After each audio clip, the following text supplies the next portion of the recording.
Hello बच्चों, let's see this question. So the question is saying listed below are the stages in the cellular synthesis of a protein. अगर cellular synthesis हो रही है protein की, यानी कि cell protein बना रही है, तो this process is known as translation.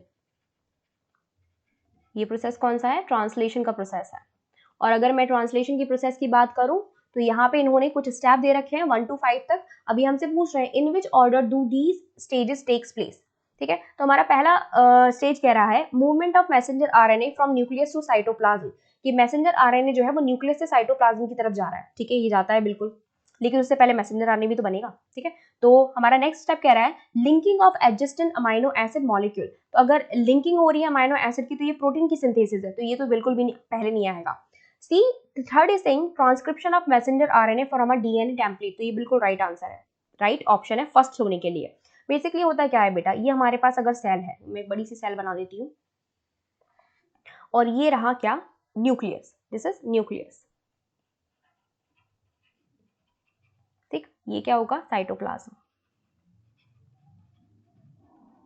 तो यहाँ पे डीएनए पाया जा रहा होगा, तो डीएनए से बनेगा मैसेंजर आरएनए. ठीक है, क्योंकि डीएनए जो होता है, डीएनए की टेम्पलेट स्ट्रैंड डायरेक्टली अपनी इंफॉर्मेशन को कोडॉन के रूप में मैसेंजर आरएनए को दे देती है. And this process is known as transcription. क्या किस नाम जाता है? ये ट्रांसक्रिप्शन के नाम से जाना जाता है.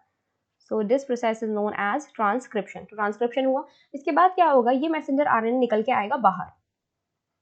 ठीक है, साइटोप्लाज्म में आ गया ये. तो ये मैसेंजर आरएनए है हमारा 5 प्राइम 3 प्राइम. ठीक है, मैसेंजर आरएनए बाहर आ चुका है. ठीक, अब उसके बाद क्या होगा? जब ये मैसेंजर आरएनए बाहर आ जाएगा, तो ये मैसेंजर आरएनए से प्रोटीन की सिंथेसिस के लिए राइबोसोम आके अटैच करेंगे. क्या करेंगे? राइबोसोम अटैच करेंगे. तो भाई एयूजी कोडॉन है यहाँ पे, स्टार्टिंग कोडॉन के पास ही राइबोसोम आ जाएंगे. ये small subunit and then this big subunit. ठीक है, राइबोसोम आके अटैच कर गया. देन उसके बाद क्या होगा? ट्रांसफर आरएनए क्या करेगा? अमाइनो एसिड लेकर आएगा. ठीक है, तो ये राइबोसोम अटैच कर चुका है, इसकी 3 साइड्स होंगी. ठीक है, इन 3 साइड्स में सबसे पहले जो पी साइड है, ठीक है, जहाँ पे पेप्टाइड बॉन्ड बनेगा, वहां पे जो ट्रांसफर आरएनए है वो क्या करेगा? ये ट्रांसफर आरएनए में छोटा सा बना देती हूँ यहाँ पे, ये एक अमाइनो एसिड लेकर आएगा, और 1 by 1 transfer RNA amino acid लेके आते रहेंगे. और इन अमाइनो एसिड के बीच में क्या बनेगा बेटा? पेप्टाइड बॉन्ड बनेगा, जिसकी वजह से क्या होगा? प्रोटीन की सिंथेसिस होगी, क्योंकि प्रोटीन का एक पॉलीपेप्टाइड चेन होती है, यानी कि बहुत सारे अमाइनो एसिड पेप्टाइड बॉन्ड से जुड़े हुए पाए जाते हैं. ठीक है, तो ये बनेगा. उसके बाद क्या होगा? देन पूरी की पूरी पॉलीपेप्टाइड चेन बन जाएगी. जब सारे के सारे अमाइनो एसिड जिनको कौन लेकर आ रहा है? ट्रांसफर आरएनए लेकर आ रहा है, उनके बीच में इस तरीके से पेप्टाइड बॉन्ड बन जाएंगे. ठीक है, तो ये क्या बन जाएगी? एक पेप्टाइड पॉलीपेप्टाइड, सॉरी बहुत सारे पेप्टाइड बॉन्ड है, तो एक पॉलीपेप्टाइड चेन बन जाएगी. और इसी पॉलीपेप्टाइड चेन को हम लोग क्या बोलते हैं? प्रोटीन बोलते हैं. तो ये प्रोटीन कहलाएगी. ठीक है, तो इसके हिसाब से अगर मैं देखूं तो हमारा सबसे पहले क्या होना चाहिए? सबसे पहला होना चाहिए हमारे लिए formation of transcription of messenger RNA from DNA template. ये पहला होना चाहिए स्टेप. देन हमारा नेक्स्ट स्टेप होना चाहिए movement of messenger RNA from nucleus to cytoplasm. ठीक है, तो ये पहला हो गया हमारा. तीसरा जो है हमारा पहला है. ओके, देन दूसरा ये हो जाएगा.